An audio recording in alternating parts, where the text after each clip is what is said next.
புதிய பூமி நண்பர்கள் அனைவருக்கும் வணக்கம். நான் ராஜ்பாபு. நேற்றைய தினம் வெளியிட்ட காணொலி முக்கியமான காணொலி சொல்லியிருந்தோம். அதை காட்டிலும் இந்த காணொலி மிகவும் முக்கியமான காணொலி. நண்பர்கள் காணொலியை பொறுமையாக முழுமையாக பார்க்க வேண்டும் என்று அன்புடன் கேட்டுக்கொண்டும், நண்பர்கள் யார் யார் சப்ஸ்கிரைப் பண்ணாமல் இருக்கீங்களோ சப்ஸ்கிரைப் செய்து புதிய பூமிக்கு ஆதரவு தருமாறு கேட்டுக்கொண்டும் இந்த காணொலிக்குள்ள போயிடும். மார்க்கெட்னா காய்கறி பூ பழம்லாம் வாங்குவோம் இல்லைங்களா, மார்க்கெட் சந்தை அது கிடையாதுங்க. கேரியர் உச்சத்தில் இருக்கிறாங்கன்னு சொல்றாங்க இல்லைங்களா, அந்த மார்க்கெட். பேரு, பணம், புகழ், அட்வைஸ், ஆட்சி, அதிகாரம், பதவி ஒவ்வொரு காலகட்டத்தில் வாரிசு நடிகர் விஜய் அவர்களுக்கு தேவையானது. இன்றைக்கு கேரியரோட உச்சத்துல இருக்கிற அந்த கேரியர் உச்சத்தை விட்டுட்டு தமிழ்நாட்டு மக்களுக்கு நல்லது பண்ணி முதல்வர் சீட்ல உட்காரணும்னு வந்திருக்கிற விஜய் அவர்களின் மார்க்கெட் எப்படி இருந்தது, யாரால கிடைத்ததுங்க? இயக்குனர் S.A. சந்திரசேகரனின் மகனான வாரிசு நடிகர் விஜய் தன்னோட சொந்த கால சொந்த முயற்சியின் பேரில் இந்த மார்க்கெட்டை கட்டமைத்ததை போல பில்டப் பண்ற விஜயோட அடையாளம் என்பதே அவருடைய தந்தை தான். பிரபலமான இயக்குனர் என்கின்ற அடையாளத்தை பயன்படுத்தி தான் விஜய் தமிழ் சினிமாவுக்கே நடிக்க வர்றார். 1992 ஆண்டில் வெளிவந்த நாளைய தீர்ப்பு என்கின்ற S.A. சந்திரசேகரன் அவர்களின் திரைப்படத்தில் கதாநாயகனாக அறிமுகமாகிறார். அதற்கு முன்பாக அவருடைய தந்தையின் திரைப்படங்களில் சிறு சிறு வேடங்களில் சிறுவன் கதாபாத்திரத்தில் நடித்தது ஒரு ஓரமாகத்தான். முழுசா கதாநாயகனாக அறிமுகமாகும் அந்த ஆண்டு 1992.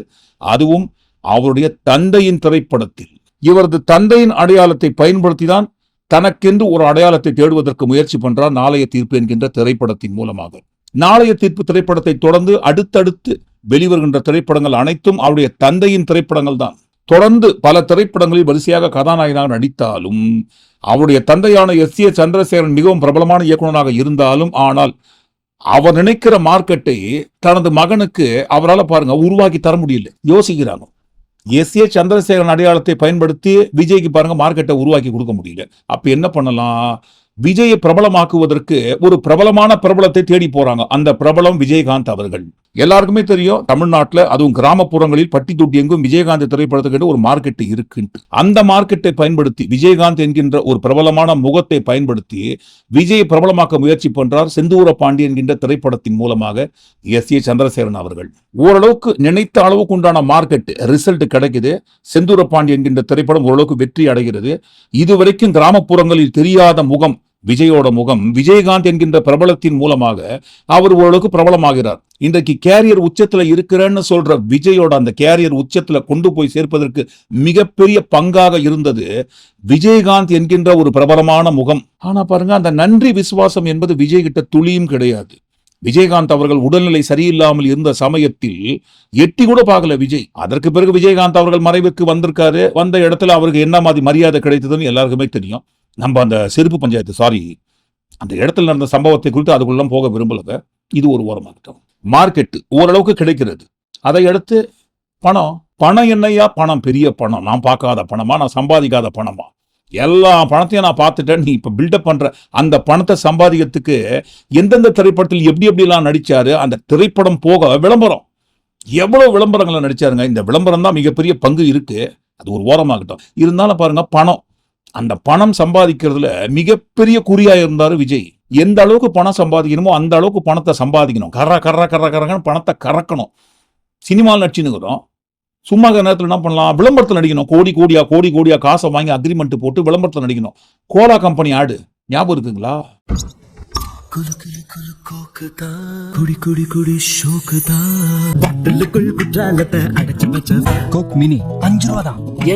எதுக்காக? துட்டு, பணம், காசு, மணி.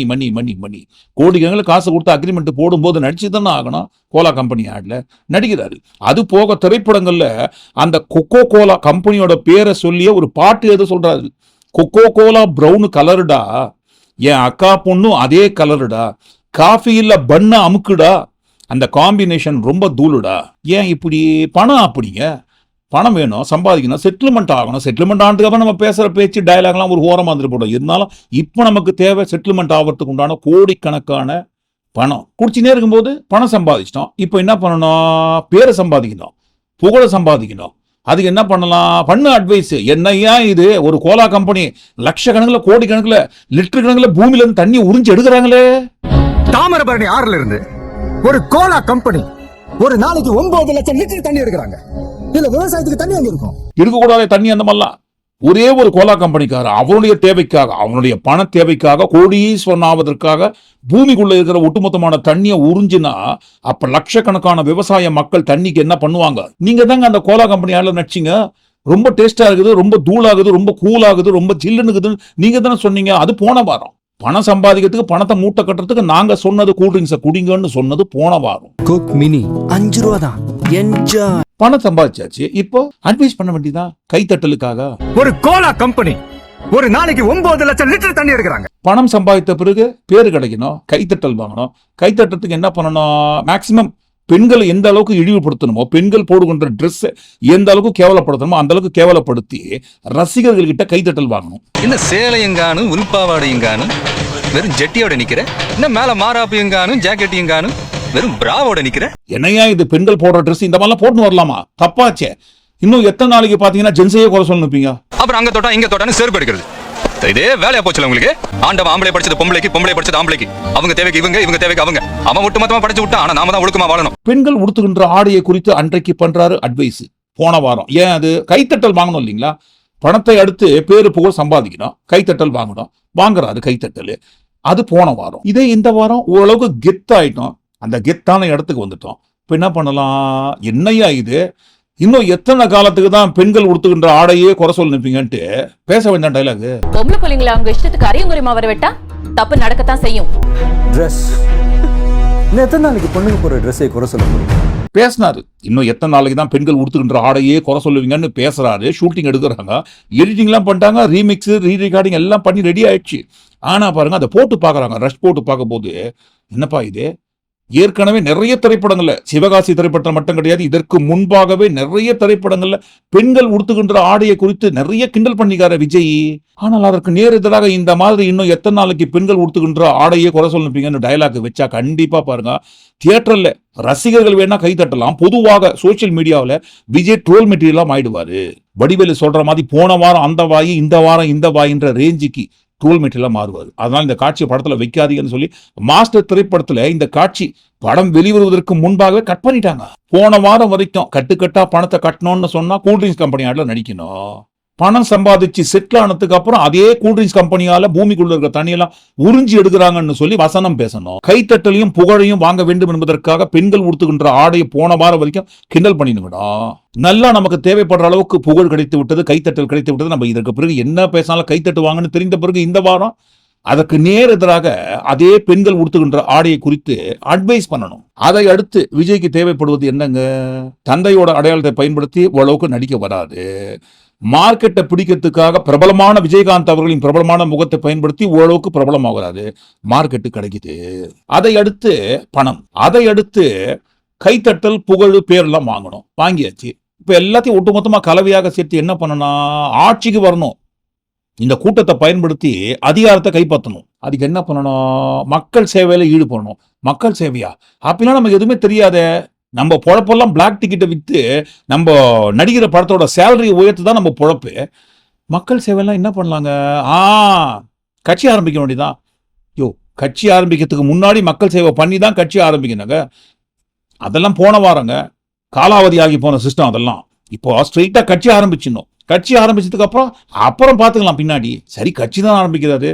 அடுத்தடுத்து வருகின்ற நாட்கள்ல ஒரு 10-15 வருஷம் மக்களுக்கு சேவை செஞ்சுட்டு அரசியல் என்றால் என்னவென்று புரிதலை ஏற்படுத்தி கொண்டு இவர் கூட சுத்தி நிற்கிற அந்த ஜாம்பிஸ் ரசிக கூட்டத்தை அரசியல் மையப்படுத்தி விட்டு அப்புறம் பாருங்க பதவி அதிகாரம் அப்படி இப்படின்னு ஆசைப்படுவார்னு பார்த்தா என்ன இது? நான் யாரு? கேரியர் உச்சத்தில் இருக்கிற நாடு. அண்ணன் தம்பி அமெரிக்க மாப்பிள்ளை அதெல்லாம் கிடையாது. Straight CM. கட்சி ஆரம்பித்த கையோடு முதல்வர் நாற்காலி எனக்கு தான் ஓணும்னு லாலிபாப்புக்கு குழந்தை அடம் முடிக்கிற மாதிரி அடம் பிடிச்சின்னு உட்கார்ந்து. நம்ம ஆட்சிக்கு வந்தா அது என்ன வந்தா வருவோம். நடிகர்கள் அரசியலுக்கு வரேன்னு சொல்ற நேரமும் சரி, நான் இந்த தேர்தல் தான் போட்டியிடுவேன், அந்த தேர்தலில் போட்டியிட மாட்டேன்னு சொல்ற அந்த விஷயத்தெல்லாம் பின் பாயிண்ட் பண்ணி பாருங்க. ரஜினிகாந்த் நான் அரசியலுக்கு வருவேன்னு உறுதின்னு அவர் கட்சி ஆரம்பிக்கல.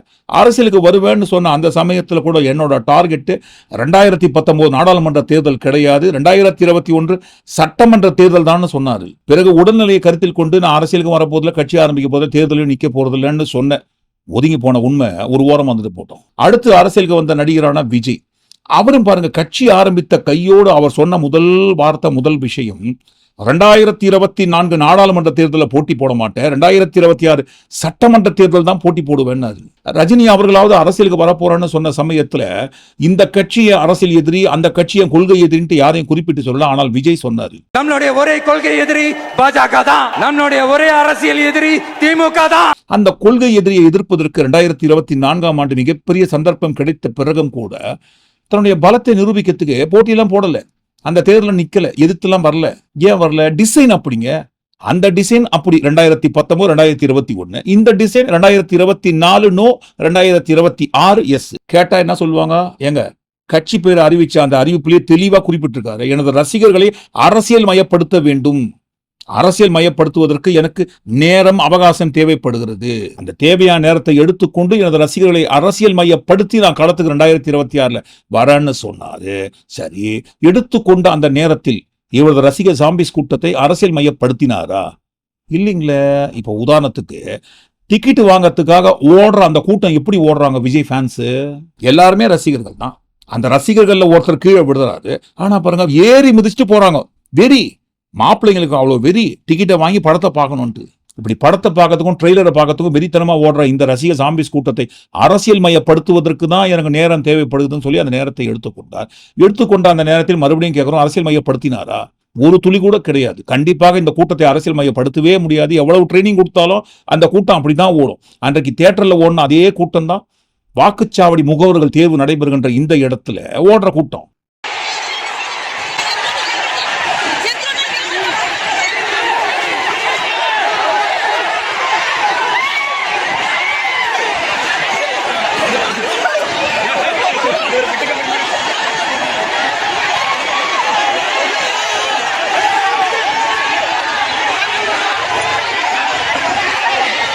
கொஞ்சம் கூட இந்த ரசிக மனப்பான்மை என்கின்ற இடத்திலிருந்து கொஞ்சம் மாறி தொண்டர்கள் என்கின்ற மனநிலைக்கு உங்களால வரவே முடியல. அன்றைக்கு தியேட்டர்ல எப்படி வெறித்தனமா ஓடினாங்களோ அதை விட வெறித்தனமா தான் இன்றைக்கும் ஓடினுங்கிறாங்க. ஏன் இந்த கூட்டத்தை விஜயால அரசியல் மையப்படுத்த முடியலங்க? விஜய்க்கே அரசியல் என்றால் என்னவென்றே ஜீரோ, எதுவுமே தெரியாது. 0.5% அல்ல, அந்த 0.5%, 0.000% தேடினா கூட விஜய்க்கே பாருங்க அரசியல்னா என்னன்னே தெரியாது. மக்கள் பிரச்சனையை கூட யாரோ மண்டபத்தில் எழுதி கொடுத்ததுதான் பக்கம் பக்கமா, அதுவும் ஸ்பாட்ல அந்த இடத்துல என்ன பிரச்சனைன்னு தேடி தேடி தேடி தேடி படிப்பாரு. சினிமால வேணா இவர் ராஜாவா இருக்கலாம், ஆனா அரசியல்ல இவருக்கே எதுவுமே தெரியாது. A to Z 0. அப்படி இருக்கும்போது இவரை ஃபாலோ பண்ற அந்த கூட்டத்தை இவரால் எப்படிங்க அரசியல் மையப்படுத்த முடியும்? கண்டிப்பா பண்ணவே முடியாது, படுத்தவும் முடியாது. அதனாலதான் பாருங்க இந்த கூட்டம் வெறித்தனமா ஏறி 41 பேர் உயிர் போவதற்கு மூல காரணமாக இருந்திருக்காங்க. அவ்வளவு கூட்டத்துக்கு நடுவில் வண்டியை நடுவில் எடுத்துட்டு போனா எவ்வளவு நெரிசல் ஏற்படும், எத்தனை உயிர் பறி போகும்னு தெரியாது. ஆனாலும் பாருங்க முதல்வர் சீட்டு கன்ஃபார்ம் எனக்கு தான் வேணும். 1992ஆம் ஆண்டில் நடிக்க வந்து 2026ஆம் ஆண்டு வரைக்கும் எத்தனை 33 34 பொங்கல் போயிருக்கோம். ஏதாவது ஒரு பொங்கல் நிகழ்ச்சியில விஜய் கலந்துனுக்காரா? இல்ல பொங்கல் நிகழ்ச்சியில ரசிகர் மன்றம் சார்பாக ஏற்பாடு பண்ணி கூட்டத்தோட கூட்டமாக கொண்டாடி இருக்காரா? நடிக்க வந்த அந்த ஆண்டில் இருந்து 2026ஆம் ஆண்டு வரைக்கும் எத்தனை, கிட்டத்தட்ட ஒரு 34 பொங்கல் போயிருக்கோம், 33 தீபாவளி போயிருக்கோம், 33 ரம்ஜான் போயிருக்கோம், 33 கிறிஸ்துமஸ் போயிருக்கோம். ஏதாவது ஒரு பண்டிகை கூட்டத்தோடு கூட்டமாக ரசிகர்களாக இது வரைக்கும் அவர் கொண்டாடி இருக்காரா? இல்ல இத்தனை ஆண்டுகளில் தமிழ்நாட்டை நான் பிடிக்கணும்னு சொல்லக்கூடிய இத்தனை ஆண்டுகளில் நடித்து கொண்டிருந்த விஜய் தமிழ்நாட்டுக்கும் தமிழ்நாட்டு மக்களுக்கும் ஒரு துரும்ப கிள்ளி போட்டிருப்பாரா? என்னமோ ஒட்டுமொத்த வாழ்க்கையை தமிழ்நாட்டுக்கும் தமிழ்நாட்டு மக்களுக்கும் எழுதி கொடுத்து தியாகம் பண்ண மாதிரி உங்களுக்காக மட்டும்தான் வரேன், நல்லது நல்லது நல்லது நல்லது பண்றதுக்காக மட்டும்தான் வரேன் பில்டப் பண்றாரு. உங்களுக்கு நல்லது நல்லது நல்லது மட்டுமே செய்யறது தான். அட தமிழ்நாட்டு மக்களுக்கு ஒண்ணு இவர் செய்ய வேண்டிய அவசியம் இல்லைங்க. இவரை ஃபாலோ பண்ற ஜாம்பிஸ் ரசிக கூட்டத்துக்காவது என்றைக்காவது ஒரு நாள் கேரியர் உச்சத்துல இருக்கிறேன், ஒரு படத்துக்கு 250 கோடி சம்பளம் வாங்குறேன்னு இந்த நாள் வரைக்கும் ஏதாவது ஒரு ரசிகர் மன்ற காட்சியை இலவசமாக தியேட்டர்ல இவர் நடிச்ச படத்தை போட்டு காட்டியிருப்பாரா? என் படத்துக்கு பிளாக்லாம் டிக்கெட் விற்க கூடாது, கவுண்டர் ரேட் என்னவோ கஷ்டப்படுறேன் என் ரசிகர்களுக்கு அந்த ரேட்ல மட்டும்தான் கொடுக்கணும், இல்லைன்னா உங்க தியேட்டருக்கு நான் படத்தை கொடுக்க கூடாது நான் சொல்லிடுவேன்னு என்னைக்கா சொல்லியிருக்காரா? நிர்ணயம் செய்யப்பட்ட அந்த விலையில டிக்கெட்டை வித்திருக்காங்களா? இல்ல விற்கிறதுக்கு தான் இவர் என்றைக்காவது ஆர்டர் போட்டிருக்காரா? 100 ரூபாய் டிக்கெட் 1000 ரூபாய், 200 ரூபாய் டிக்கெட் 2000 ரூபாய், 250 ரூபாய் டிக்கெட் 3000 ரூபாய். யார் இதெல்லாம் விற்கிறது? கேட்டாக்கா தியேட்டர் விற்கிறாங்கன்னு வாங்க, வேமா சூசோ இல்லாம. தியேட்டருக்கார போய் கேட்டா என்னங்க இது, நாங்க பாதி தாங்க விற்கிறோம், மீதி ரசிகர் மன்றம் தான் விற்கிறாங்க. டிக்கெட் வாங்குறதும் ரசிகர்கள், விற்கிறதும் ரசிகர் மன்றங்கள். ரசிகர் மன்றத்துக்கிட்ட கேட்டா ஆமாங்க கண்டிப்பா நாங்க பிளாக் டிக்கெட் விற்கிறோங்க, இல்லைன்னு சொல்லலாங்க, கொஞ்சம் தான் விற்கிறோம் நாங்க. ஒட்டுமொத்தமா மிச்சம்லாம் விற்கிறது தியேட்டர் தான் சொல்லி மறுபடியும் தியேட்டர் போய் கை கட்டுவாங்க. மறுபடியும் தியேட்டர் கிட்ட போய் கேட்டா ஆமாங்க விற்கிறாங்க, பங்கு நிறைய பேருக்கு கொடுக்குறோம்ல. யாருக்கு கொடுக்குறீங்க? படத்தை வாங்குறாங்க இல்லைங்களா, கொள்ள லாபம் கொடுத்து வாங்குறோம், அவங்க லாபம் சம்பாதிக்கணும் இல்லைங்களா, அவங்களுக்கு கொஞ்சம் பங்கு போகும். என்னப்பா உங்களுக்கு பங்கு இருக்குன்னு சொல்றாங்களேன்னு படத்தை வாங்கினவங்க கிட்ட போய் கேட்டா ஆமாங்க 250 கோடி 300 கோடி ஹீரோவே சம்பளம் வாங்கி போயிடுறாரு விஜய். அப்படி குடுக்குற காசெல்லாம் எப்படி எடுக்கிறது? 3 நல்ல படம் ஊத்திக்கிச்சுன்னா தள்ள நாங்க துண்டு தானே போடுவோம். அதுக்காக தான் பாருங்க 100 ரூபாய் டிக்கெட் 1000 ரூபாய்க்கு, 200 ரூபாய் டிக்கெட் 2000 ரூபாய்க்கு, 250 ரூபாய் டிக்கெட் 3000 ரூபாய்க்கு. அந்த படத்தோட ஹீட் இருக்கும்போதே நாங்க கல்லா கட்டிடுவோம்னு வாங்க. இவர் நடிச்ச ஒரு படத்தோட காட்சியையே பாருங்க இது வரைக்கும் ஃப்ரீயா இவர் ரசிகர்களுக்காக போட்டு காட்டுறதுக்கு துப்பு இல்லை விஜய் அவர்களுக்கு. ஆனா பாருங்க தமிழ்நாட்டு மக்களுக்கு ஏதோ தியாகம் பண்ற மாதிரி பில்டப் பண்ணிருக்காரு. ஏன் அவ்வளவு பில்டப்? சொன்னோம் இல்லைங்களா, மார்க்கெட்டு, பணம், பேரு, புகழ், கைத்தட்டல் எல்லாம் அடைந்த பிறகு அடுத்து அதிகாரம். அந்த அதிகாரத்துக்கு வரணும்னு சொன்னா கட்சி ஆரம்பிச்சாச்சு. கட்சி ஆரம்பிச்சு யாரை திட்டணும்? ரொம்ப பிரபலமாக இருக்கிற கட்சி எதுவோ அந்த கட்சி தள்ள கை வைக்கணும். இப்போதைக்கு தமிழ்நாட்டில் ரொம்ப பிரபலமாக இருக்கிற கட்சி எதுங்க? ஆட்சியில் இருப்பதும் சரி, பிரபலமாக இருப்பதும் சரி, திமுக. திமுக திமுக திமுக திமுக திமுகவை மட்டும்தான் நீங்க திட்டணும். அதை தாண்டி எந்த கட்சி பேரை நீங்க யூஸ் பண்ணக்கூடாது. நீங்க நம்ம ஆளுன்னா பிஸ்கேஜேபி கட்சியோட பிரான்ச்சின்ட்டு, பிஸ்கேஜேபி கட்சியோட பிரான்ச்சின்னு யாருக்கும் தெரியக்கூடாது. நாங்க தான் பாருங்க உங்க கட்சியை டிசைன் பண்ணி கொடுத்தோம், ஆரம்பிச்சு கொடுத்துருக்கோன்ட்டு யாருக்கும் சொல்லாதீங்க. நாங்க என்ன சொல்றோமோ சொல்லுங்க. அப்பப்போ போற போக்குல மானியத்தனே பொன் மானியன்னு போட்டுக்கிற மாதிரி கொள்கை எதிரின்னு சும்மா பிம்பிளிப்பி பிலாப்பிக்காக சொல்லுங்க. ஆனா உங்களோட முழு டார்கெட் திமுக திமுக திமுக திமுகன்ற பேர்லயே இருக்கணும். இன்றைக்கு சொல்றாரு இல்லைங்களா, திமுக என்ன சக்திங்க? அது திமுக ஒரு தீய சக்தி, திமுக ஒரு தீய சக்தி, திமுக ஒரு தீய சக்தி, திமுக ஒரு தீய சக்தி, தீய சக்தி, தீய சக்தி, தீய சக்தி. தீய சக்தி, குடும்ப ஆட்சி, வாரிசு அரசியல். இவரே ஒரு வாரிசு நடிகர், அடுத்தவங்களை பார்த்து சொல்றாரு வாரிசு அரசியல். சொல்ல வேண்டியதான். வாரிசு அரசியல், மன்னராட்சி, திராவிட மாடல் என்கின்ற பெயர்ல கூட்டாக குடும்பத்தோட கொள்ளை அடிக்கிறாங்க. கொள்கைய சும்மா பேருக்கு மட்டும் வச்சுக்கிட்டு குடும்பத்தை வச்சு கொள்ளையடிக்கிற உங்களுக்கே இவ்வளவு இருந்தா கொள்ள கொள்ள கொள்ள ஊழல் ஊழல் ஊழல்னு சொல்ற இதே தீய சக்தியை குறித்து விஜய் அவர்கள் பக்கம் பக்கமா புகழ்ந்து தள்ள வீடியோக்களை பார்த்துடலாமா? ஃபர்ஸ்ட் அந்த 108 நம்பரை போடுங்க சார். ஆஸ் ஒரு டாக்டர் என்ற ஒரு முறையில் தமிழ் மக்களுக்கும் தமிழ்நாட்டுக்கும் எது எப்பப்போ செய்யணுமோ அதை அப்பப்போ கரெக்டாக செஞ்சுக்கிட்டு இருக்காங்க கலைஞர் ஐயா அவர்கள். ஒரு சின்ன இன்சிடென்ட் எனக்கு ஞாபகம் வருது. இப்போ ரீசெண்டாக பூந்தமல்லி ஹை ரோட்ல வேலூர் போயிட்டு இருந்த ஒரு ஃபேமிலி, ஒரு ஹஸ்பண்ட் அண்ட் ஒய்ஃப் டிரைவரோட கார்ல போயிட்டு இருக்கும் போது அப்போ ஏதோ ஒரு ஆக்சிடென்ட் ஆகி அந்த டிரைவருக்கும் ஹஸ்பண்டுக்கும் ஏதோ அடிபட்டு மயக்க நிலையில இருந்தாங்க. அப்போ அந்த ஒய்ஃப் வந்து என்ன பண்றதுன்னு தெரியாம கதறி அழுதுகிட்டு இருந்தாங்க. கடவுளே என்னோட புருஷனை காப்பாத்துங்க, உங்களுக்காக நான் 108 தேங்காய் உடைக்கிறேன், 108 பால் குடம் தூக்குறேன், இப்படின்னு கத்திக்கிட்டு இருந்தாங்க. அந்த சைட்ல போன ஒரு பெரியவர் வந்து அவங்க கிட்ட செல்போன் இருக்காமா அப்படிமா, நீங்க 108 தேங்காய்லாம் உடைக்க வேணாம், 108 பால் குடம்லாம் தூக்க வேணாம், நீங்க 108க்கு போன் பண்ணுங்க, 10 நிமிஷத்துல ஆம்புலன்ஸ் வந்து இந்த கலைஞர் காப்பீட்டு திட்டம் மூலியமா அந்த family husband and wife and driver எல்லாருமே சிகிச்சை பெற்று இன்னைக்கு சந்தோஷமா இருக்கிறாங்க. 88 இயர்ஸ்ல இந்த 108 இந்த திட்டத்தை கொண்டு வந்தவங்களை எங்களால லைஃப்ல மறக்க முடியாது ஐயா. நீங்க 108 வயசு வரைக்கும் வாழணும்னு ஆசைப்படுறேன். இன்றைக்கு எந்த திமுகவை தீய சக்தி கூட்டாக குடும்பத்தோட கொள்ள மட்டும்தான் ஆட்சிங்கிறாங்க. அதை தாண்டி மக்களுக்கு எந்த ஒரு நல்லதும் பண்ணலன்னு ஒரு புராணத்தை மண்டபத்தில் எழுதி கொடுத்த டயலாக பக்கமா வச்சு படிச்சுன்னுக்காரோ அதே விஜய் தான் அன்றைக்கு கலைஞர் காப்பீடு திட்டத்தின் மூலமாக ஏராளமான உயிர்களை வாழ வச்சிருக்காருன்னு சொன்னாரு. நெக்ஸ்ட் அதே தீய சக்தி கட்சி இந்த வீடு கட்டுறது சம்பந்தமா பாராட்டினாரு. பல வருஷத்துக்கு முன்னாடி கலைஞர் அவர்கள் வசனம் எழுதின ஒரு படத்துல இருந்து ஒரு பாட்டு ஒண்ணு நான் கேட்டிருக்கேன். அதுல நடுவில் ஒரு வரி ஒன்று வரும், எல்லோருக்கும் இருப்பதற்கு இடம் வேண்டும் அப்படின்ட்டு. அன்னைக்கு அவரு வசனம் எழுதின அந்த படத்துல வந்த அந்த வரி இன்னைக்கு அவரே நிறைவேற்றி வச்சிருக்காரு. இது வந்து என்னை பொறுத்த வரைக்கும் இது சாதாரண விஷயம் இல்லை. ஏழைகளுக்கும் ஏழை தொழிலாளர்களுக்கும் சொந்தமா ஒரு நிலம் வீடு கட்டி கொடுக்கறதுன்றது வந்து சாதாரண விஷயம் இல்லை. அவங்களுடைய கனவு வந்து நிஜமாகுது. இன்றைக்கு கட்சி ஆரம்பிச்சு எல்லாரும் நான் வீடு கொடுக்க போறேன்னு சொன்ன இதே விஜய் தான் அன்றைக்கே பாருங்க கலைஞர் அவர்கள் இந்த வீடு கட்டுற திட்டத்தை குறித்து பக்கமா பாராட்டினாரு.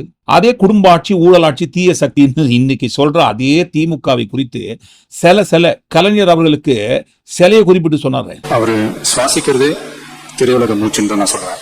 எனக்கு ஒரு சின்ன ஆசை, இந்த இடத்துல அந்த வீடெல்லாம் கட்டி முடிச்சு எல்லாரும் குடியேறும் போது அந்த இடத்துக்கு கலைஞர் நகர் அப்படின்ட்டு வைக்கிறதா நான் கேள்விப்பட்டேன். அது மட்டும் பார்த்தாலும் அந்த இடத்துல கலைஞர் அவர்களுக்கு ஒரு சிலை வைக்கணும்னு நான் ரொம்ப ஆசைப்படுறேன். அவருடைய 100வது வயசுல இதே மாதிரி ஒரு ஃபங்க்ஷன் பண்ணி அவரோட சேர்ந்து நானும் அந்த சிலையை ரசிக்கணும்னு ஆசைப்படுறேன்.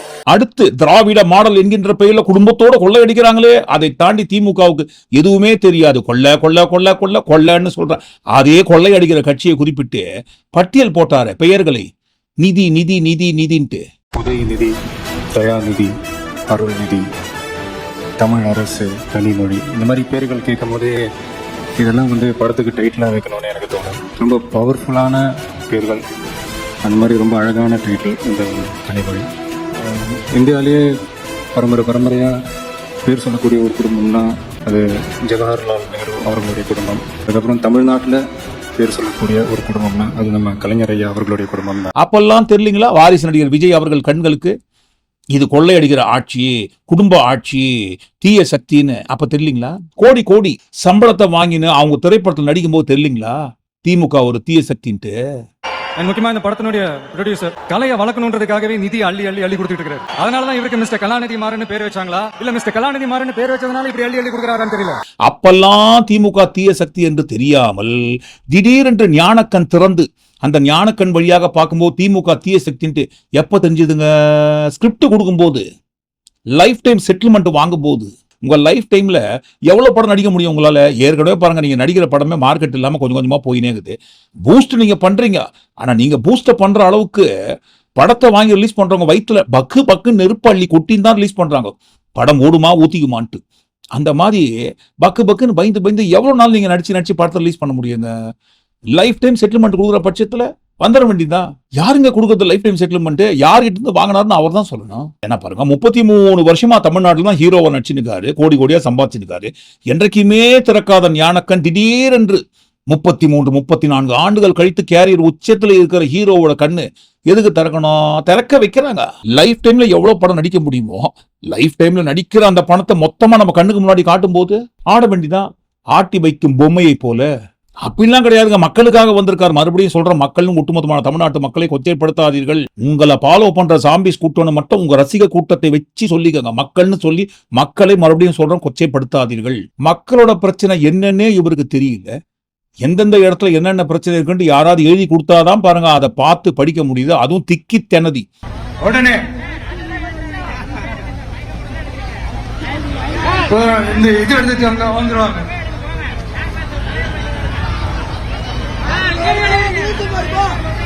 அப்படி இருக்கிற விஜய் ஏன் அரசியலுக்கு வரணுங்க? எதுவுமே தெரியாம எப்படி தமிழ்நாட்டை பிடிப்பேன்னு சொல்றாருங்க.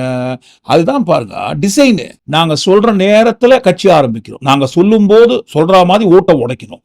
நாங்க எந்த எலெக்ஷன்ல போட்டி போட சொல்றோமோ அந்த எலெக்ஷன் தான் போட்டி போடணும். இது எல்லாமே பாருங்க ஒரு டிசைனு. ஒவ்வொரு தேர்தல், சட்டமன்ற தேர்தல் வரும்போதும் ஒரே பேட்டர்ன்ல நடிகர்களை வைத்து கட்சி ஆரம்பித்து ஓட்ட உடைக்கிற முயற்சி பண்ற ஒரே பேட்டர்ன் டிசைன். தமிழ்நாட்டின் நலன், தமிழ்நாட்டு மக்கள் நலன் அப்படின்னு சொன்னா தமிழ்நாட்டை தொடர்ந்து நீதி தர வேண்டிய நீதி தராமல் வஞ்சித்துக் கொண்டிருக்கும் மத்திய அரசை குறித்தோ பிஸ்கெட் ஜேபி கட்சியை குறிப்பிட்டோ மோடி அவர்கள் பெயரை உச்சரித்தோ ஒரே ஒரு எதிர்ப்பு தெரிவிச்சிருக்காரா? இல்லவே இல்லை. சோ திமுக திமுக திமுக திமுக அதிமுக பெயரை கூட பயன்படுத்தாமல் திமுக கட்சியே டார்கெட் பண்றாங்கன்னு சொல்லும் போது அப்போ விஜய் பிஸ்கெட் ஜேபி கட்சியோட பிரான்ச் தான் என்று சொல்வதற்கு இதற்கு மேல ஏதாவது ஆதாரம் வேணுமா? நீங்க என்ன நினைக்கிறீங்க? ஒட்டுமொத்தமா எல்லாத்தையும் கூட்டி கழிச்சு இந்த காணொலிக்குள்ள வந்த எல்லா விஜயோட உண்மையான கோர முகங்களை குறித்து நீங்க என்ன நினைக்கிறீங்கன்னு கண்டிப்பா உங்க கருத்துல பதிவு பண்ணுங்க. இந்த காணொலி முடிவல்ல. நடிகர்கள் தொடர்ந்து அரசியலுக்கு வராங்க, கூட்டம் கூட்டுறாங்க. ஆனால் கூடுகின்ற அந்த கூட்டம் ஓட்டாக மாறி இவங்க நினைக்கிற அந்த ஆட்சியை ஏன் பிடிக்க முடியலங்க? அதை குறித்து நாளைக்கு மறுதினம் ஆதாரபூர்வமாக ஒரு காணொலி வெளியிடப்படும்.